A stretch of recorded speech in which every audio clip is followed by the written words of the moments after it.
When you're ready to either open your image in Photoshop or save out the image bypassing Photoshop, you want to make sure that you pay attention to your workflow settings.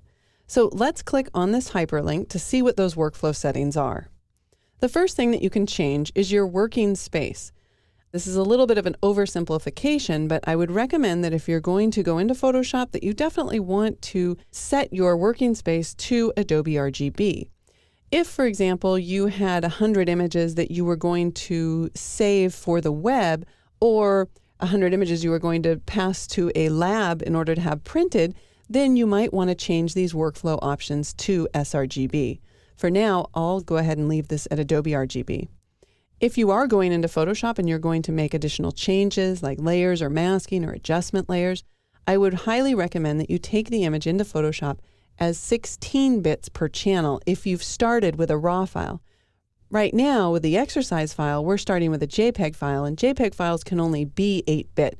So it doesn't really make sense for me to bring this into a 16-bit per channel file in Photoshop, unless perhaps I was going to composite it with other images that maybe started off as RAW in a larger bit depth like 16-bit. Now, depending on the file that you're working on, you're going to get different options for size. Right now, because I've saved this as a smaller file size, I only have the native size that we're working on, plus 2 sizes that I can resample this image up to make it larger. If you started off with a RAW file, not only would you have 2 options for resampling up the file, you'd have 2 options that had minuses after them so that you could resize your image down if you didn't want it this large. As for resolution, that depends on where you're going with the file. If I knew that I was going to print this, I could leave it at 240, or I could even go up to maybe 300 pixels per inch. If I was going to post this image on the web, then I'd probably want to bring this down to 72 pixels. But don't forget, this is just the distribution of the pixels. You've actually determined the total pixel count up above in the size category. The resolution just says how to distribute those pixels, how many pixels to put per inch. We also have options for sharpening. This is considered output sharpening. So if you knew that your images were going to be displayed on screen, you would select that.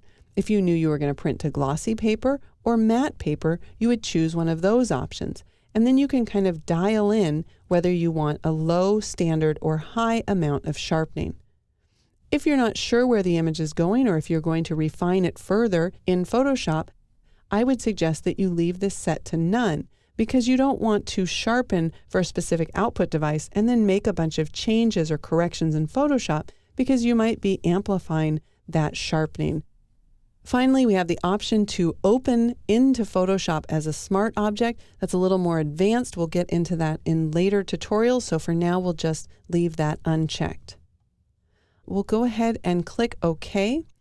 As you can see, those options are really quite important, yet they're very easy to overlook because of this very small hyperlink down here.